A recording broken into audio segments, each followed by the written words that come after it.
It's super crap-a-fuckerific, XP bullshit. A film so bad the censors really ought to go and pull it. Sadly, there's not many words that only rhyme with bullshit. Super crap-a-fuckerific, XP bullshit. Fuck-a-doo-doo, fuck-a-life, fuck-a-doo-doo, fuck-a-life. I'm Ryan, and I have a terrible opinion. I think the Nostalgia Critic sucks balls, and Jim thinks he's the greatest person who's ever lived in the world. Hi, I'm Jims, and I think the Nostalgia Critic is pretty okay. So I am the greatest person in the world. A pretty terrible opinion, huh? Well, I thought that the Nostalgia Critic. You thought the Nostalgia Critic. Oh, never mind. Forget it. I know you're mad at me. I'm sorry. Clearly saying that the Nostalgia Critic is pretty okay is obviously like this huge amount of praise, and I'm obviously getting it every single week, and then I think it's right all the time, just all the time. Everything they do is wonderful, and Malcolm and Rachel, I love them so much. They're way better than Doug. Way better than Doug. You heard it here. Pretty okay equals I love everything about them. You'd marry Malcolm and Rachel if you could, wouldn't you? That's right. I would move to Utah and have a big threesome. Oh, wow. I did not need to know that. Too many informations right there, sir.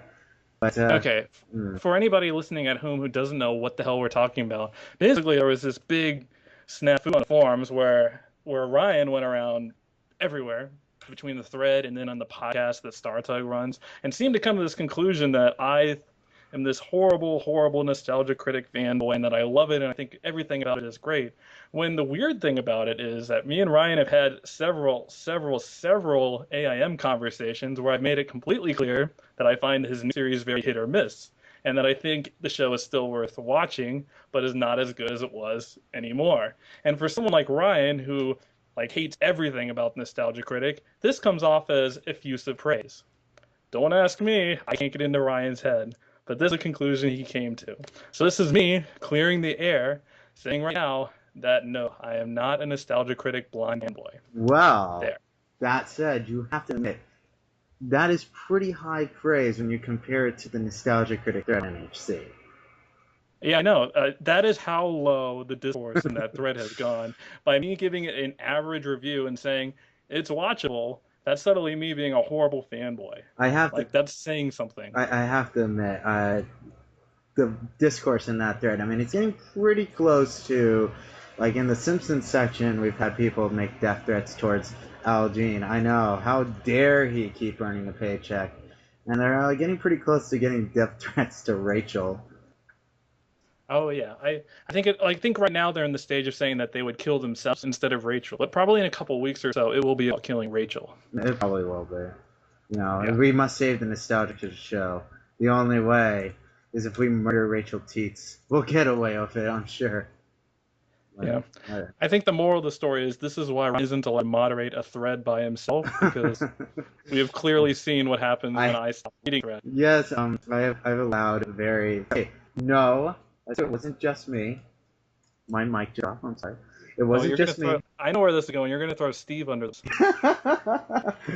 won't listen to this anyways. And that's what I said about the StarTug podcast. It was like, Jim is never going to listen to this. I'm going to give him so many mentions. So no, he doesn't have the time. Now I'm going to get an angry PM from him going, I'll show you who has the time. Because Steve has a girlfriend, and all I have is an imaginary threesome with internet celebrities. Well, okay, let's calling Malcolm and Rachel internet celebrities is a little too far. Why? Why not? They're on the internet. They're on a popular series. Internet celebrity? Have they done the NC conventions or anything like that? No, but according to you, the conventions are terrible anyway, so that should be a big plus for you. Yeah, well, that's where Doug gets his great ideas. But wait a minute, we're not really here to talk about the Nostalgia Critic in an in-depth attitude. Don't worry, people at home, to stop. This is really about dragging your name through the mud and making you feel bad about slander. It is true. Slander. It is true. I'm a terrible person, terrible opinions, and somebody at home right now is giving the applause. Oh, they said the name of the podcast. All right. We should have a little bell where every time you say it, we should just ring the bell. A drinking game. Drinking game. Every time we mention either Nostalgia Critic or terrible opinions, you guys can take a shot. And I'm very focused on sending people to the hospital with alcohol poisoning by the end of the night. So, never mind. Actually, let's not do this. So let's stop talking about the nostalgia critic. Okay, well, Ryan, what topic that we haven't discussed before, that we haven't discussed what we're talking about? Like, this is completely impromptu, but Ryan, what topic do you want to talk about? Well, so there is a show that ended last week. Some of you might have seen it or have watched it throughout the years.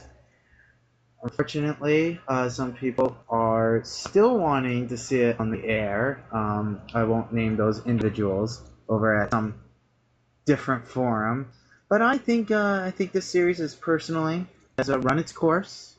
It's done its good deeds, making us laugh, have a good time throughout the years. But I think it's good. The series is about. Ryan, we're not talking about demo reel. And I told you we're not talking about the nostalgia critic either. That's not what I was going. Wow, it didn't even last year. That ended like January.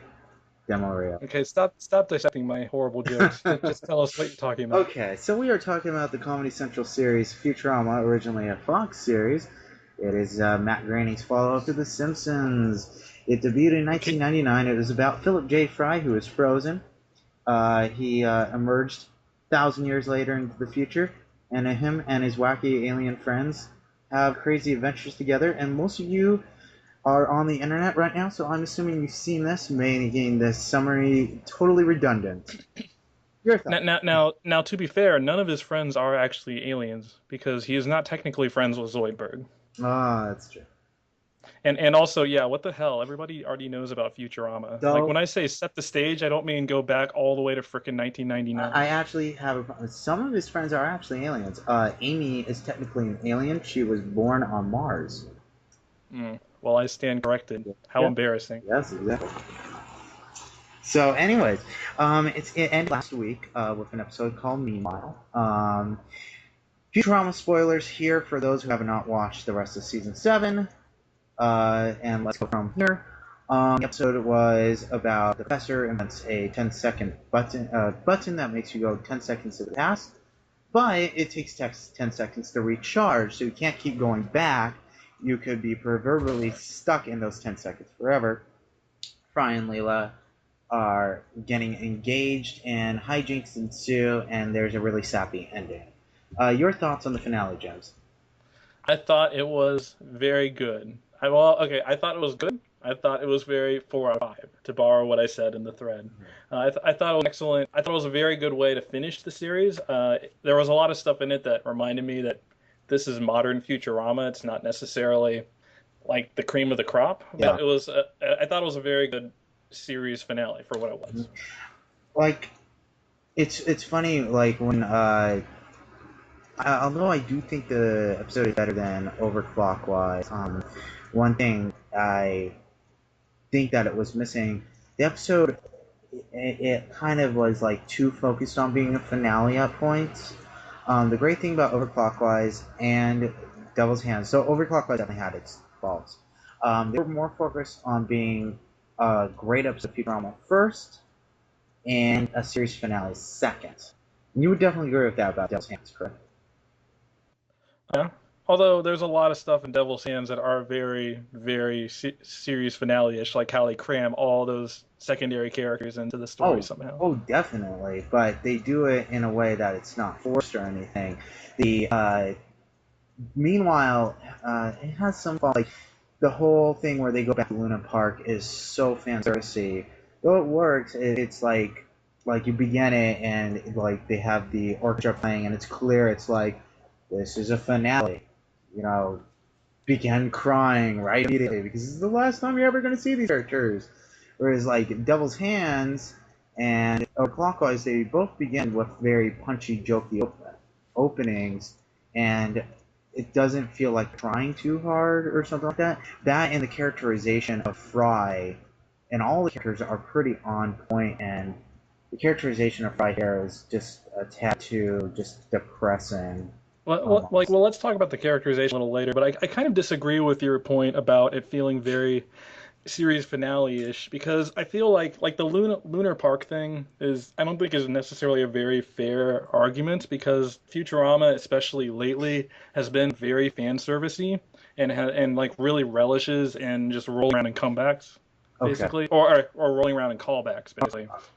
And so them going to Luna Park or whatever is not really that atypical for the series. In a Yeah. lot of Okay. ways, you could argue that this was a little less series finale-ish because it didn't really shoehorn a lot of the secondary characters and stuff and say, let's give everybody a last hurrah. This was a very core group focused episode. It was about the Planet Express people, and that was about it. You had a few cameos and stuff like the Space Pope and stuff like that, but it was essentially a Fry and Leela romance story. It didn't really me as being any more series finale-ish than something like Time Keeps on Skipping or something. It seemed very much in line with that kind of episode. Oh. Like there was definitely a sense of finality to it, like especially in the third act, they were definitely building up to like this is the end, so to speak. But that was really the only place where I really got the vibe that like this is our big blowout, so to speak. Okay. I'm gonna have to completely disagree there because you might have a point. If they just went to Luna Park and all, yeah, okay. No, watch the beginning of the episode again.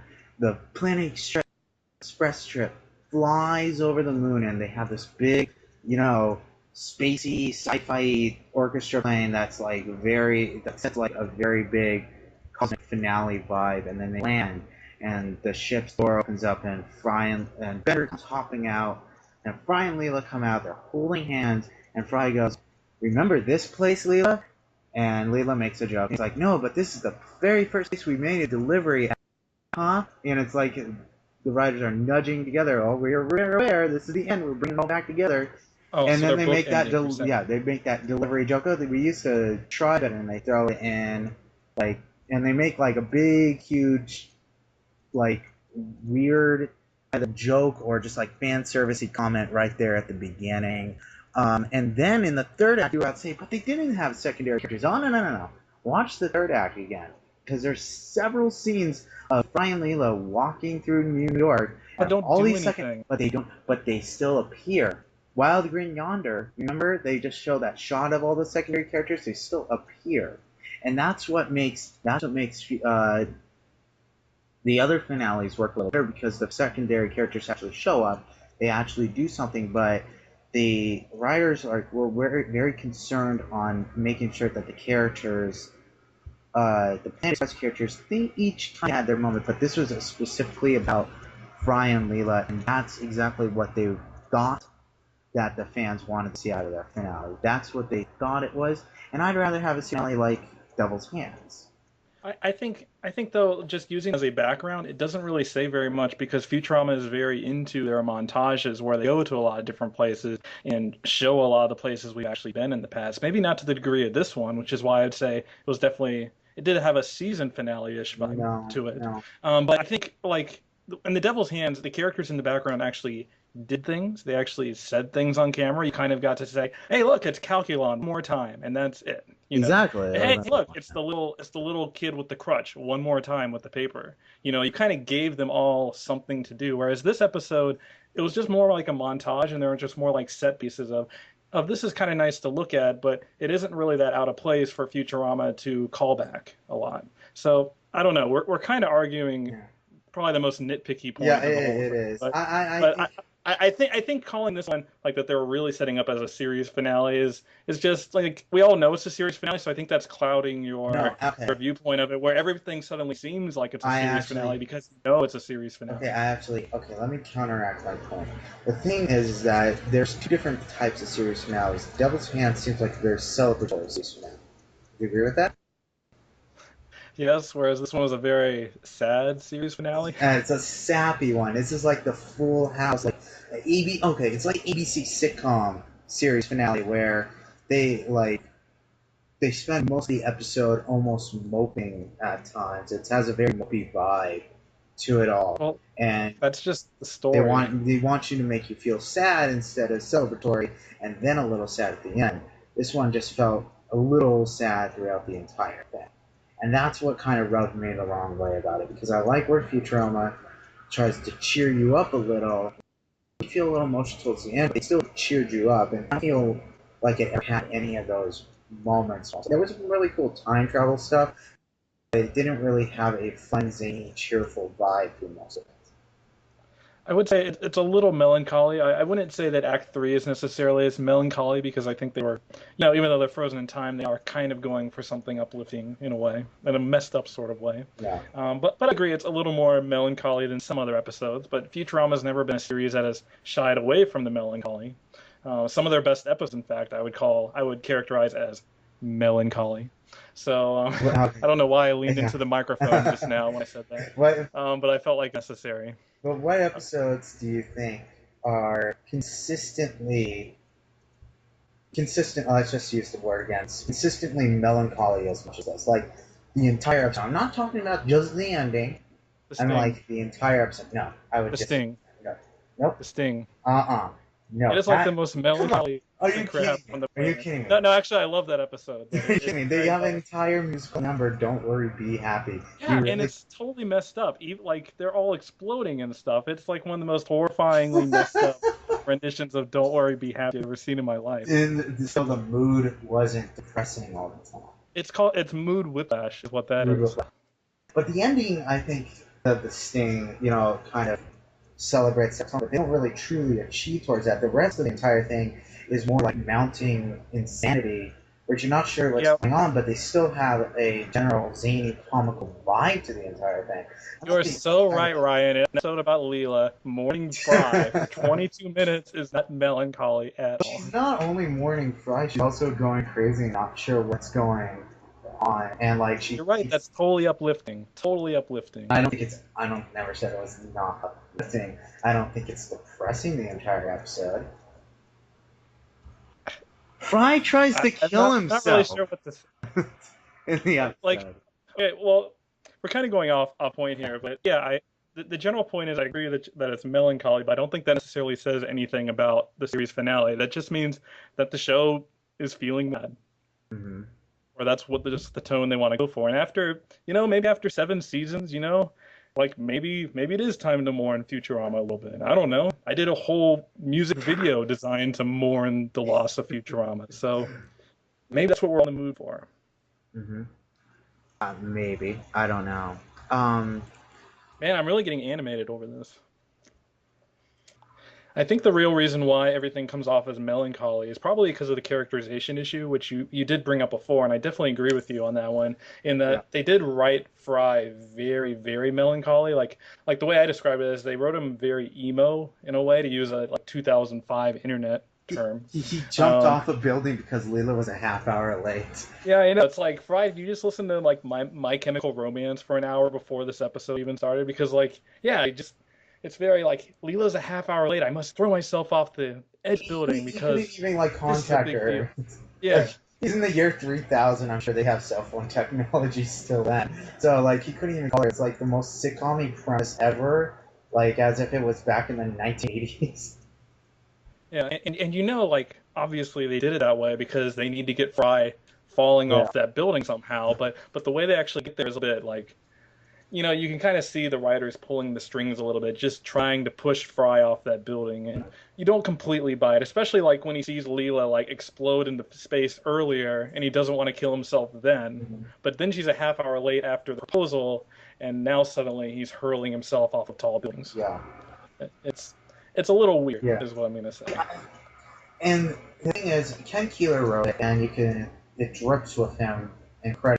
Because they have all the time travel stuff, discussing about chronotons and all that stuff, and I dig all that. I get a little time travel boner every time Professor Frank goes on and on about time travel. I think Futurama's I think Futurama and the way they do time travel is very cool, and all their devices dealing with it, and how I almost said Professor Frank, and I can't believe I just said that. Professor Farnsworth, how Professor Farnsworth deals with all the ramifications of time. I think that's just really, really cool, and I'm glad that they brought that back for the final episode. Yeah, and I think that's definitely where the episode shined the most, where they do introduce this 10-second time button, and it's going to be used for a lot of hilarious hijinks. Yeah. And of course, the hijinks are hilarious. Like the whole thing with Zoidberg is great, and I even do a nice callback to it later. But they also take it to a lot of unexpected places. Like you don't actually think they're going to have Fry falling off of a building for the entire cycle over and over and over again. Because and that takes up the entire second act, by the way. Yeah. And the whole concept of it is alternately kind of amazing, but also simultaneously horrifying, because you think to yourself, if I were in the situation, how on earth do you get out of the situation? Like you're just constantly falling. And the way they do get out of the situation is very clever. Yeah. It does get very messed up, especially when Leela's in control of the button. But it took it to a lot to where I didn't expect it to go. Yeah. And that was where I really thought the episode was at its best. And very unexpected about that second act. I mean, for such a fast-paced show, I mean, they spend almost the entire second act on Fry and that specific dilemma, and that's just something that you just don't do in a comedy show, to spend that much time on that specific scene. That's what they, like the Seinfeld and the Chinese restaurant, it was kind of giving me vibes of that, where we just spent so much time on one specific scene, and I thought that was really, really cool. That specifically was really cool. Yeah, and I think it lasted long enough where by the time it was over and they moved on to the big frozen world concept, I think they had let that concept breathe enough that it was time for something new in the episode. So it's kind of amazing to think that they were able to do that whole little story arc, but still be able to do that whole third act about them being frozen in time. There really was a lot of stuff in this episode. Oh, yeah. And, I mean, it was a good episode. I still think Devil's Hands is the finale, but I think that the whole moping over the series kind of thing is a little weird, because what was funny is because just before the series ended and as the fun season was in, every time you asked a member of Futurama crew and staff, will you come back, and usually he would give the answer of, oh, I highly doubt it. I think this is definitely the end, and everyone kept saying that. The second, the morning after the show ended, after that episode aired, everyone on staff said, yeah, I think it'll come back. Yeah, I think it'll come back. I don't know if, Comedy Central had a weird gag order on them to try to, perpetuate the idea that this is it, it's the end of Futurama, and now, finally, that the series has ended, they're kind of free and lifted of that. I don't know, but I think I've always been cynical about this, where I think that there's no way they're just going to let it die here because Comedy Central canned off. I think there's a little bit of a psychological thing going on here, because I think when you're doing something, when you're actively doing something that is about to end, it is a little melancholy for you in general. Man, we're using the word melancholy a lot. Yeah, I know. But then when that moment has actually passed and you finish this project and people ask you, will there be future projects down the line? I think psychologically, once it's over, you do kind of look at it like there's a bit of a hope involved where, I think there could be something that happens down the future. Whereas before that point, you're just kind of saying, this is the end, so to speak. It's kind of a weird psychological thing. Surprise, I'm going to disagree with that, because it's not the first time Futurama's going on through this. Because when it happened on Fox, because I was still watching when it happened on Fox, the producers of the show all thought they were going to get a second chance at it again. When the DVD movies ended, they were sure, oh yeah, we'll probably come back with something else. We're having talks. And that didn't happen after Wild Green Yonder came out on DVD or aired on Comedy Central. Well, by the time it aired, they got the Comedy Central deal. But that happened before Wild Green Yonder came out. I mean, this is the first time where they ever said, oh, this is the end, and then we can't. I think that's a different situation, though, because obviously the first time they went off, there was definitely a feeling of unfinished business. And that the series really was robbed in some way. And I think everybody felt that way in general, the fans and the production staff. And then when they got the DVD movies, the whole point of the DVD movies was to show that we can be a profitable show that has a fan base still that could support new seasons. And then when they got the new seasons, it was almost like mission accomplished in a way. We got the new seasons, we have shown that we can be a profitable TV show. And maybe it's just because they've done the Comedy Central run and maybe they felt like they've accomplished their missions, but I'm not really surprised that after accomplishing such a big goal, that they would feel there is a bit of finality, because I guess they could go to another network. That's definitely possible. But when you go to another network, it doesn't really feel like the big thing that Comedy Central is. in a way. I guess that's Like, because it just feels like another move, so to speak. Like, there's a lot of been there, done that. Mm-hmm. So what Katie Sagan said was that, like, she thinks that there's definitely more series ahead. I think that the way Groening and Cohen see it, I think they see it as this is the end for the show as a television series, as weird as that may sound. This is the end of the show as a television series. We're never going to have it come back in that form ever again. So they're focusing on ways to put out the show differently, but I don't think, and I know you're going to like yell at me even for mentioning that Simpsons thing, which I think got announced. They won't say it, but for anyone interested, it just announced that there's going to be an episode there's going to be an episode of The Simpsons called Days of Future Future, and Amy Poehler's character from that Futurama episode would come back, and she's dating a crab-like alien creature, and I thought that was the biggest, like, nudge I've ever seen in my life of, yes, this is the Futurama crossover coming up. Would you agree probably with that? I don't know if you've seen the news. No, I haven't. See, this would require me paying attention to The Simpsons, and Oh, it was on AV Club, so that's why I saw it. They're like, this would also require me paying attention to the AV Club. Yes, mm-hmm. I'm surprised nobody posted it in the Futurama thread, but it cracked me up because it was like the most stupidly obvious thing ever. But I think we're gonna see them elsewhere. It depends on where else it's gonna be. I think they'll do another DVD movie. That's my hope. We've discussed for and against the Futurama theatrical movie that may or may never be made. May or may not. Probably not a good idea. Yes, that's what I thought. Like I even discussed with my sister, and she said, "Oh, that will never make money." Like nobody's gonna actually see the Futurama movie except for Futurama fans. You're not gonna get the general population to go to it. Yeah. Obviously, where the money is from a business perspective, and you can trust me because I have an economics degree. But where the money is obviously in milking the Futurama fan base, and they have shown from how much ridiculous money that Bender's Big Score made after the first cancellation that the Futurama fan base has money to spend and will spend money to see more Futurama. So there is so much money on the table that they are at least going to make one stab at it. So it's going to happen. Then why, in your opinion, wouldn't they make a Futurama movie? I kind of agree with you. I just want to hear about it. I think a theatrical movie. See, now I don't know the exact economics of like huge, like box office films, but I would imagine that larger distribution and everything comes with a lot more costs, where it might not necessarily be as cost effective to increase your costs and potentially increase your revenue.